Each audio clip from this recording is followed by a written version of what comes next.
আল্লাহ সুবহানাহু ওয়া তাআলার দরবারে লাখ কোটি শুকর ও সুজুদ, যে মালিক আপনাকে আমাকে এই পৃথিবীর ভ্রান্তি, এই পৃথিবীর মিথ্যা মায়া ও পৃথিবীর এই মিথ্যা ভালোবাসা থেকে বিরত রাখিয়া এমন একটি দ্বীনি মজলিসে আসার এবং বসার তৌফিক দান করিয়াছেন, সেই মতে সেই উদ্দেশ্যে আমরা শুকরিয়া আদায় করি আলহামদুলিল্লাহ।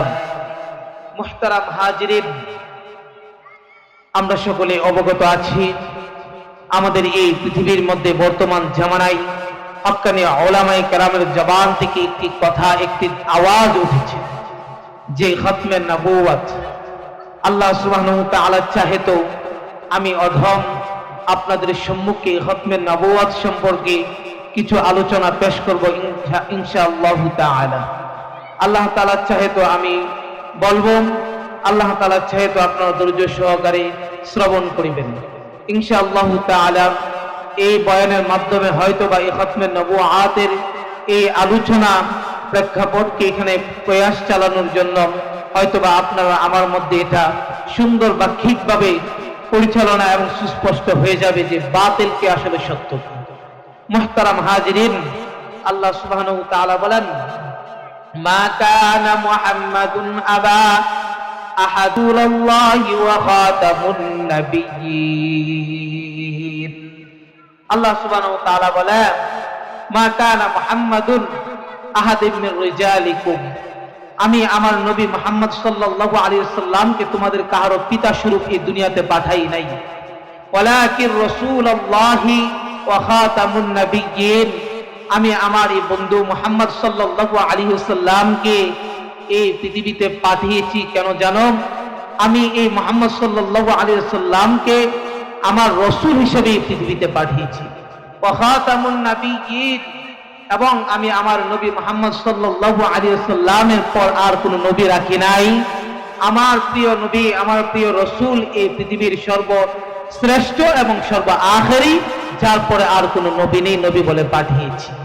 তো মুহতারাম হাজিরিন, আমরা এই দুনিয়ার প্রেক্ষাপটে যেটা দেখতেছি, আজকেও আমাদের এই পৃথিবীর মধ্য হতে ঢাকা শহরের প্রত্যন্ত একটি অঞ্চল সোহরাওয়ার্দীতে ডাক দিয়েছিলেন প্রখ্যাত বাংলাদেশের হক্কানি উলামায়ে কেরামগণ। এখানে আমি অধমও গিয়েছিলাম, জোহরের পরপরই এখানে আমি এসে পৌঁছিয়েছি। তো ওখানে যে খতমে নবুয়তের দাবি আমরা করেছিলাম হয়তোবা মঞ্জুর হয়েছে ইনশাআল্লাহ তাআলা। রাত্রে 12টার মধ্যে জানা যাবে যে আমাদের এই দাবি মঞ্জুর হয়েছে কিনা। কিন্তু এখানে কথা হলো যে খতমে নবুয়ত সম্পর্কে আমরা কি বুঝি, আসুন আমরা এই সম্পর্কে জেনে নিই। আল্লাহ সুবহানাহু ওয়া তাআলা কোরআনে বলেন, ওয়া খাতামুন নাবিয়্যিন, হে কবর পথের যাত্রী, এই যুবক ভাইরা, হে পর্দার আড়ালে শ্রবণকৃত মা ও বোনেরা, আসুন আমরা এই খতমে নবুয়ত সম্পর্কে জেনে নেই। আল্লাহ তাআলা কোরআনুল কারীমে বলেন, ওগো নবী, আমি আপনাকে পৃথিবীতে প্রেরণ করি নাই এই জন্য যে কাহারো পিতা হিসাবে। ওগো নবী, আমি আপনাকে পৃথিবীতে প্রেরণ করিয়াছি রাসূল হিসাবে, ওয়া খাতামুন নাবিয়্যিন, এবং সর্বশেষ আখিরি নবী হিসাবে। হে যুবক ভাইরা, এ পর্দার আড়ালের মা ও বোনেরা, হে কবর পথের যাত্রী, আল্লাহ সুবহানাহু ওয়া তাআলা বলেন, আমি আমার বন্ধুকে পাঠিয়েছি পৃথিবীতে আখেরি নবী হিসেবে, রাসূল হিসেবে, আমার প্যারা বন্ধু হিসেবে। আমার আপনার নবীজি হাদিস শরীফে বলেন, আনা খাতামুন নাবিয়্যিন লা নাবিয়্যা বাদি, আমি আখেরি নবী, আমার পরে কোনো নবী আসবে না। আমার আপনার নবীজির এই কথার দ্বারা সুস্পষ্ট প্রমাণিত হয়ে যায় যে আপনারা আমার নবীজির পরে আর কোনো নবী আসবে না। এই জন্য আমার মালিকের এই আয়াত থেকে বোঝা যায়, রাসূলের আয়াত হাদিস থেকে বোঝা যায় যে আমার আপনার নবীজির পরে এই পৃথিবীতে আর কোনো নবী আসবে না। আসুন এই কথা স্পষ্ট করার আগে আপনারা আমার নবীজি সম্পর্কে জেনে নেই। আপনারা আমার নবীজি এমন রাসূল, যে রাসূলের পরে শ্রেষ্ঠ রাসূল আর পৃথিবীতে কেউ নাই।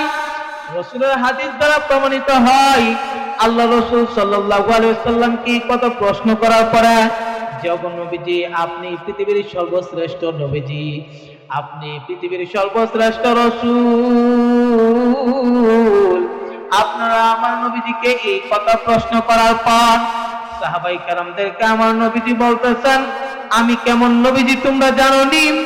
আমি এই পৃথিবীতে এসেছি, আমার পূর্বে যত নবী আম্বিয়া কেরাম এসেছে তারা যেরকম একটা বিল্ডিং তৈরি করার পরে বিল্ডিং এর ভিতর মধ্যে ইটের খাটালি কিছু জায়গা রেখে দেয়, যেখানে মিস্ত্রিগুলো ইট লাগানো হয় না, যেখানে মিস্ত্রিরা ইট লাগায় না, আমি নবীজি এরকম বিল্ডিং একটা দালান স্বরূপ যেরকম ভাবে আম্বিয়া কেরাম এসেছে তারা দিনকে প্রচার করিয়াছে, এই জামানার মধ্যে তারা এই ইসলাম ধর্মকে প্রচার করিয়াছে। ইসলামের মূল ভিত্তিগুলোকে তারা এই পৃথিবীর মধ্যে প্রয়াস চালিয়ে এই দুনিয়ার মধ্যে জানিয়ে দিয়েছে যে ইসলাম বলতে ইহা বুঝায়, ইসলাম বলতে এই কাজগুলোকে বুঝায়। কিন্তু যেরকম ভাবে বিল্ডিং তৈরি করার পর কিছু কিছু জায়গা রেখে দেয়, যেগুলো ইটগুলোর জায়গাগুলোর মধ্যে বাঁশ ঢুকিয়ে সেই বিল্ডিংটাকে তৈরি করা হয়।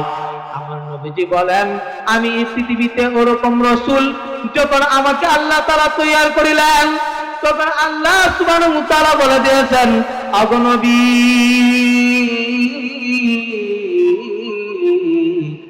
আল্লাহু আল্লাহ। ইমানদার মুসলমানের ভাইরা আমার, একটু মনোযোগ সহকারে আলোচনাটি শুনুন, দিলের কান দিয়ে শুনুন, চক্ষু দিয়া নয়। ওই আজ কানটাকে আপনি মাহফিল মুখী করিয়া দেন। এ পর্দার আড়ালের মা ও বোনেরা, আমার আপনার নবীজি কেমন ছিলেন আমি সেই বর্ণনা দিচ্ছি। আপনারা আমার নবীজি বলেন, যখন এই ইটগুলোকে দেওয়ালের মধ্যে ঢুকিয়ে দেওয়া হয় আর যখন কোনো জায়গা ফাঁকা থাকে না, আমিও সেরকম দালানের নেই আল্লাহ তাআলা যখন আমাকে পৃথিবীতে প্রেরণ করলেন, তখন এই পুরো দ্বীন ইসলামকে পরিপূর্ণ করে দিয়েছেন। এই ইসলামের মধ্যে আর কোনো ঘাটতি রাখে নাই। আমার আপনার নবীজিকে এই পৃথিবীর মধ্যে পাঠানোর পরে, আমার আপনার নবীজিকে এই পৃথিবীর মধ্যে পাঠানোর পরে আল্লাহ তাআলা বলে দিয়েছে, ওগো নবীজি, এর আগেও আমি হাজারো বিজারো নবীজি তৈরি করিয়াছি, এর আগেও আমি হাজারো রাসূল আম্বিয়া কেরাম এই পৃথিবীতে প্রেরণ করিয়াছি, কিন্তু আপনার মতো এত সুন্দর শুভ অবলোকন দিয়ে আমি তৈরি করি নাই, আপনার মতো এত মান মর্যাদা সম্পূর্ণ নবীজি আমি তৈরি করি নাই। এই যুবক ভাইরা, আমার বৃদ্ধ বাবাজিরা, এ পর্দার আড়ালের মা ও বোনেরা, কথাগুলোকে একটু মনোযোগ সহকারে ধৈর্য সহকারে শুনুন। আপনারা আমার নবীজির সম্মান কতটুকু ছিল? আপনারা আমার নবীজির সম্মান এতটুকু ছিল যে আল্লাহ তাআলা পৃথিবীর সকল নবীকুলের চাইতে আপনারা আমার নবীজির সম্মানকে বেশি প্রয়াস চালিয়েছেন, বেশি সম্মানিত বলে তার অগ্রাধিকার দিয়েছেন। এই জন্য আমরা এই পৃথিবীর মধ্যে আসার পরে আপনারা আমার নবীজি এই পৃথিবীর মধ্যে ওয়াদাবদ্ধ নিয়ে গিয়েছেন আল্লাহর কাছে, যেন তিনার কোন উম্মত কোন গুনাহের কারণে কোনদিন জাহান্নামের অন্তর্ভুক্ত না হয়ে যায়। এ বৃদ্ধ বাবাজিরা, দিলের কান দিয়ে কথাগুলোকে শুনুন। আমি কথার শেষ থেকে ইতি যখন টানিব, আমি খতমে নবুয়তের প্রথম বাক্যগুলো বুঝিয়ে দিব। তার আগে আমি আপনাকে আমাদের রাসূলের পরিচয় দিচ্ছি। এই কথাগুলোকে আপনি দিলের মধ্যে এরকম ভাবে গাঁথিয়ে নেন।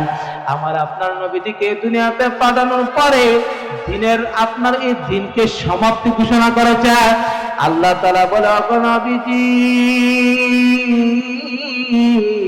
ওগো আমার পেয়ারা বন্ধু ও আমার পেয়ারা হাবিব, আপনি আপনার সাহাবীদেরকে বলে দেন, দিনকে আমি পরিপূর্ণ করে দিয়েছি, আমি আমার নিয়ামতকে পরিপূর্ণ করে দিয়েছি।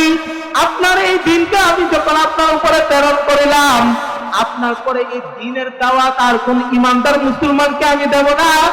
আপনার পর্যন্ত আমি যতটুকু দিনকে প্রয়াস চালিয়েছি, রোজা যতগুলো দিয়েছি, নামাজ যতগুলো আপনার উপর আমি প্রেরণ করে আসছি, তার চেয়ে আমি এক বিন্দু পরিমাণ বেশি আমি দেব না। আপনারা আমার নবীজিকে যখন এমন কথা বলে দেন, রাসূল সাল্লাল্লাহু আলাইহি ওয়াসাল্লাম জোর চক্ষু পানি ফেলায় কান্দে, আর সাহাবায়ে কেরামদেরকে বলে, ও সাহাবায়ে কেরামরা, তোমরা জানোনি এই দিনকে পরিপূর্ণ করতে হলে আমার কতটুকু রক্ত ঝরাতে হয়েছে, তোমরা জানোনি আমার কতটুকু অশ্রু ফেলাতে হয়েছে, তোমরা এই দিনকে আঁকড়িয়ে ধরে রেখো। আমি তোমাদের কাছে এই কুরআন আর আমার রাসূলের সুন্নাহকে রেখে যাচ্ছি, তোমরা এটাকে আঁকড়ে ধরে রাখিও। যখন এই কথা বলিলেন সাহাবায়ে কেরামরা কান্দে বিদায় হতে আগে কথা বলেন আর বলে রাসূল বুঝি আমাদের মাঝে আর বেশি দিন থাকবে না। যখন এই কথা বলিয়া দিলেন আল্লাহ রাসূল কান্দে, সাহাবায়ে কেরামরাও কান্দে, কারণ আল্লাহ রাসূলের পরে আর কোন নবী আসবে না। না না, আমার আপনার রাসূলের কাছে দিনকে পরিপূর্ণ করে দিয়ে গিয়েছে, আমার আপনার রাসূলের কাছে দিন সমাপ্তি ঘোষণা করে দিয়ে গিয়েছে। আল্লাহ তাআলা বলার পরে বলে ওগো নবীজি আপনি খাতামুন নাবিয়্যিন, আপনার পরে আর কোন নবী আসবে না। আমি আপনার কাছে ইসলামকে সমাপ্তি ঘোষণা করে গেলাম, আমি আপনার কাছে ইসলামকে সমাপ্তি ঘোষণা করে দিলাম। আমি আপনার কাছে রোজা যতগুলো দিয়েছি আমি আর রোজা বৃদ্ধি করব না, নামাজ 5 ওয়াক্ত দিয়েছি আমি 6 ওয়াক্ত বানাবো না। আপনার কাছে আমি যতটুকু আমানতদারিতা দিয়েছি ততটুকু আমানতেই থাকবে, এর চেয়ে আমি বেশি আমানতদারিতা দিব না। আপনারা আমার নবীজি যখন সাহাবায়ে কেরামদের কাছে এই কথা বলেন আর যুবশ্রুসিক্ত কন্দম চিত্ত চোখ দিয়ে কান্দে আর সাহাবায়ে কেরামরা বলে ওগো নবী আল্লাহ, বৃদ্ধ বাবাজিরা এই যুবক ভাইরা দিলের কান দিয়ে কথাগুলোকে শুনুন। আপনারা আমার নবীজি যখন এই কথাগুলো বলতেছিল সাহাবায়ে কেরামরা কান দিয়ে একে অপরকে বলতে থাকে আমাদের মাঝে বুঝি আর নবীজি থাকবে না। আবু বকরকে জিজ্ঞেস করে এ আবু বকর আমার নবীজি কি আর থাকবে না? উসমানকে জিজ্ঞেস করে এ উসমান আমাদের নবীজি বুঝি আর থাকবে না? এবং আলী রাদিয়াল্লাহু তাআলা আনহুকে জিজ্ঞেস করো আলী আমাদের নবীজি বুঝি আর থাকবে না? আলীও কান্দে, উসমানও কান্দে, আবু বকরও কান্দে, প্রসিদ্ধ সাহাবায়ে কেরাম সকলে কান্দে আর কান্দে কান্দে বলতে থাকে নবীজি এমন কথা এর আগে কোনদিন বলেননি, এমন করে কেন বলতেছে? এ আবু বকর একটু বলো না নবীজি কি আর থাকবে না? এই উসমান আর একটু বলো না নবীজি কি আর থাকবে না? এ আলী একটু বলো না নবীজি কি আর থাকবে না? এ আবু বকর একটু বলো না নবীজি কি আর থাকবে না? এরকম ভাবে যখন বলতে শুরু করলো হাহাকার শুরু হয়ে গেছে।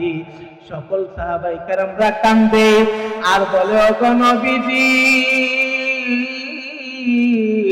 আপনি এরকম কথা এর আগে কোনোদিন বলেন নাই, হঠাৎ করে কেন আপনি আমাদেরকে বলতেছেন নামাজ যতটুকু এতটুকু সীমাবদ্ধ? হঠাৎ কেন আপনি আমাদের কেমন বলতেছেন রোজা যতটুকু 30টা রোজা এর বেশি রোজা হবে না? হঠাৎ কেন আপনি আমাদেরকে এমন কথা বলতেছেন? আপনার নবুয়ত আপনার পরে আর কোন নবী আসবে না। না না, সাহাবায়ে কেরামরা কান্দে আর এই কথা জিজ্ঞাসা করে আল্লাহর রাসূলও কান্দে সাহাবায়ে কেরামদের সাথে, তাদের কথার আল্লাহর রাসূল জবাব দেন নাই। ইতিমধ্যে আল্লাহর রাসূলের বক্তব্য দেওয়ার পরে আমার আপনার প্যারা নবী সাল্লাল্লাহু আলাইহি ওয়াসাল্লাম অসুস্থ হয়ে গেলেন। এবার যখন আর বিছানা থেকে উঠতে পারে না আপনারা আমার নবীজি 7 দিন পর্যন্ত অসুস্থ ছিলেন। সাহাবায়ে কেরামরা তো হাকাল আল্লাহর রাসূল বক্তব্য দেওয়ার পর অসুস্থ হয়ে গেলেন। আল্লাহর রাসূল আমাদেরকে ভাঙিয়েও বললেন না, আবু বকরও বললেন না, সাহাবায়ে কেরামদের মধ্যে হতে কেউ আমাদের কথার জবাব দিলেন না যে আল্লাহর রাসূল এমন বক্তব্য কেন দিয়েছেন। হঠাৎ একদিন যখন শুনতে পারে এ বন্ধু ফজরের নামাজের সময় হযরত আয়েশা সিদ্দিকা রাদিয়াল্লাহু তাআলা আনহাকে আমার আপনার নবীজি সাল্লাল্লাহু আলাইহি ওয়াসাল্লাম বলে আয়েশা ওগো আয়েশা আমার ঘরের জানালার পর্দাটা একটু খুলে দাও না। আল্লাহর রাসূলের কথা অনুযায়ী আয়েশা রাদিয়াল্লাহু তাআলা আনহা জানালার পর্দাটা খুলে দিলেন। আল্লাহ রাসূল মসজিদের নববীর দিকে তাকিয়ে অশ্রুসিক্ত চোখ দিয়ে কান্দে কান্দে কান্দে আর আপনারা আমার নবীজি কান্দে আর আয়েশাকে বলতে থাকো আয়েশা রাদিয়াল্লাহু তাআলা আনহা আমি বিদায় নিয়ে চলে যাব। যখন বেলা 11টা থেকে 12টা হয় অর্থাৎ ঠিক দুপুর যখন গড়িয়ে এলো আমার আপনার নবীজি দুনিয়া থেকে বিদায় নিয়ে চলে গেল। এবার সাহাবায়ে কেরামরা মক্কা নগরী থেকে মদিনা শরীফে আসলেন।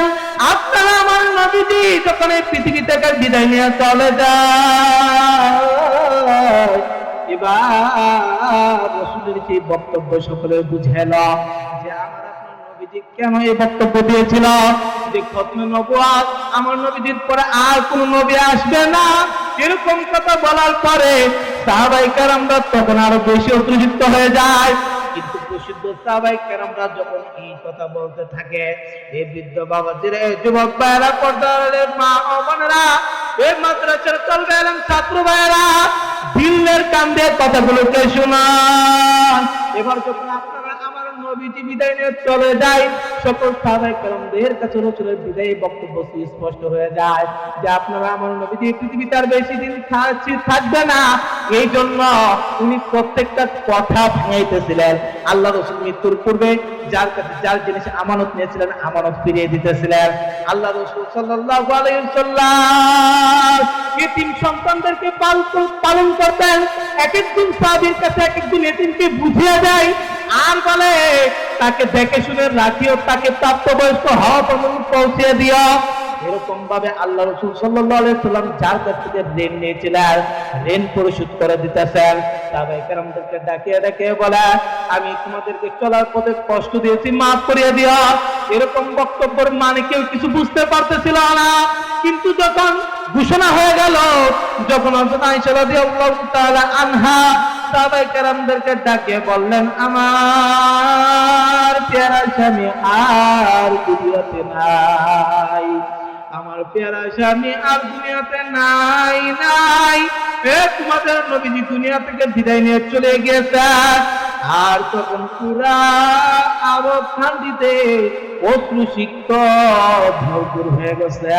এ বন্ধু কাফেরও কান্দে, ইহুদিও কান্দে, মুসলমানের বাচ্চারা তো কাঁদবেই। এ বন্ধু যখন এরকম ভাবে কাঁদা শুরু করলাম, তখন সাহাবায়ে কেরামরা বলে আমার রাসূল চলে গিয়েছে তো কি হয়েছে, আল্লাহর রাসূল ইসলামকে প্রতিষ্ঠা করে রেখে গিয়েছেন, তোমরা যদি এইভাবে মন ভেঙে দাও আমরা ইসলামকে সামনের দিকে কিভাবে অগ্রসর করাইব। এবার যখন এরকম ভাবে বলতে থাকে কেউ আর অশ্রুসিক্ত হয় না, কেউ আর কান্দে না, সকলে এই কথা ভাবিতে থাকে আপনার আর আমার নবীজি চলে গিয়েছেন ঠিকই, কিন্তু তিনার ভালোবাসা আমাদের দিনে রয়েছে, তিনার আদর্শ আমাদের মধ্যে প্রতিষ্ঠা করে রেখে গিয়েছে, তিনার আদর্শকে আমাদের মধ্যে প্রতিষ্ঠা করে রেখে গিয়েছে। আমরা ওনার আদর্শ দেখানো অনুযায়ী আমরা আমাদের জীবনকে প্রতিষ্ঠা করিব। আল্লাহু আল্লাহ। এই যুবক ভাইরা, এবার যখন মক্কা নগরীতে চারদিকে কান্নার তুলপাড়, মদিনা শরীফে কান্নার তুলপাড়, চারদিকে জানাজানি হয়ে গেল আপনারা আমার নবীজি পৃথিবীতে আর নেই, তখন প্রসিদ্ধ সাহাবায়ে কেরামরা উপস্থিত বক্তব্য রেখে বললেন তোমরা কেউ মন ভাঙিবা না।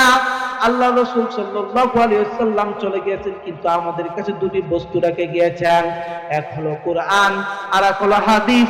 যে ব্যক্তি দুটো জিনিসকে আঁকড়ে ধরে নিজের জীবনকে প্রতিষ্ঠা করতে পারবে সে এই দুনিয়াতে কামিয়াব, সে আখিরাতে কামিয়াব, সে আল্লাহর পেয়ারা বান্দা। আল্লাহ রাসূল সাল্লাল্লাহু আলাইহি ওয়াসাল্লাম সেই মদিনার কবর থেকে দেখে খুশি হতে থাকেন যে আমার বান্দা আমার ভালোবাসা ভুলে নাই, আমার বান্দা আমি রাসূলকে ভুলে নাই, আমার বান্দা আমার আল্লাহ সুবহানাহু ওয়া তাআলার আদেশকে অমান্য করে না। ও যুবক ভাইরা, এই জন্য আমি যেটা বলতে চাইছিলাম এটা রাসূলের পরিচয় দিয়েছি। আমাদের বর্তমান জামানায় এই পরিবেশ যত চলতেছে, আজকে সোহরাওয়ার্দীতে আমাদের এই বক্তব্য চলিয়েছে যে খতমে নবুয়ত প্রতিষ্ঠা করতে হবে। সবচেয়ে বড় দুঃখের কথা হলো এই পৃথিবীর মধ্যে, এই পৃথিবীতে যতগুলি ইসলামিক মুসলিম কান্ট্রি আছে প্রত্যেকটা কান্ট্রিতে খতমে নবুয়ত অর্থাৎ আমার আপনার পেয়ারা নবী সাল্লাল্লাহু আলাইহি ওয়াসাল্লাম আখেরি নবী, শেষ নবী বলে তারা এটা রাষ্ট্রীয়ভাবে ঘোষণা করেছে। কিন্তু দুর্ভাগ্যের বিষয় হলো আপনারা আমার এই সোনার বাংলাদেশে যেখানে ৯৫% মুসলমানের দেশ, এখানে তারা এখনো খতমে নবুয়তকে তারা এটা রাষ্ট্রীয়ভাবে ঘোষণা করে নাই। আজকে সোহরাওয়ার্দীতে এই বলেই ডাক দিয়েছিল, এটা এই ডাকেই উদ্দেশ্যে ডাক দিয়েছিল যে আমরা সরকারের কাছে আবেদন জানাবো যে তিনি যেন এটা ঘোষণা করে দেয় যে খতমে নবুয়ত অর্থাৎ আমরা আপনার প্রিয় নবী সাল্লাল্লাহু আলাইহি ওয়াসাল্লাম আখেরি নবী, শেষ নবী, যার পরে আর কোনো নবী নেই। কিন্তু এটা আমরা রাষ্ট্রীয়ভাবে ঘোষণা নিতে পারতেছি।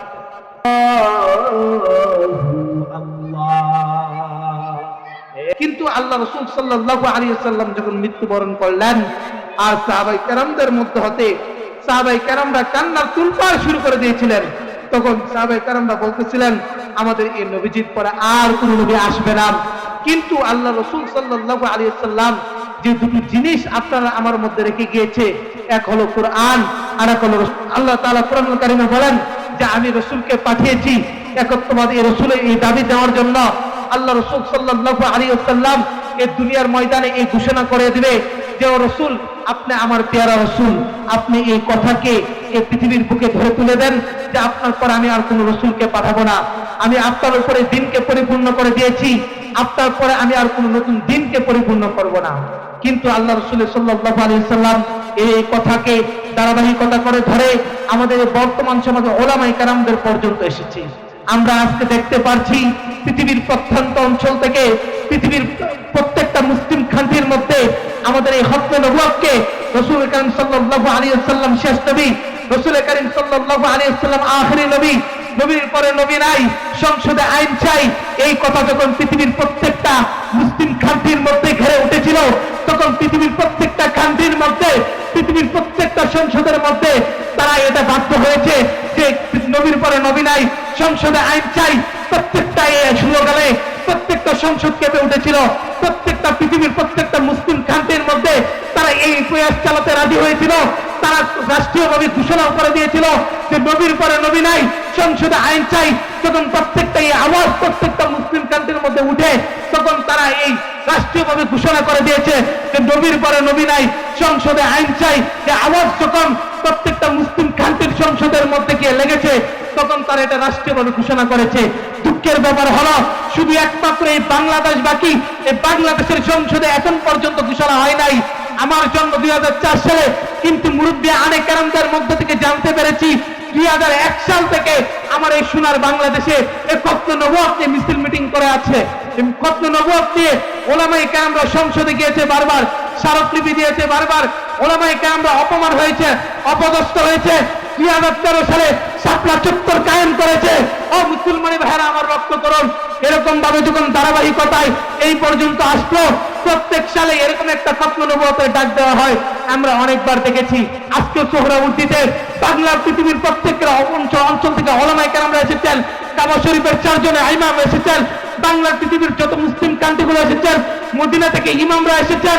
আজকে আমরা এই মুনাজাতের মাধ্যমে আমরা জানতে পারলাম, হয়তো আমরা 12টার মধ্যে জানতে পারবো, যদি আমাদের এই খতমে নবুয়ত নবীর পরে নবী নাই, সংসদে আইন চাই, আমাদের এই স্লোগান যদি আমাদের এই বাংলাদেশ সোনার বাংলাদেশে যদি সংসদ পর্যন্ত আমরা পৌঁছাতে না পারি, আমরা বুঝবো আমাদের ওলামায়ে কেরামদের মধ্যে কোনো ঘাটতি নাই, আমাদের ওলামায়ে কেরামদের মধ্যে কোনো দুর্বলতা নাই।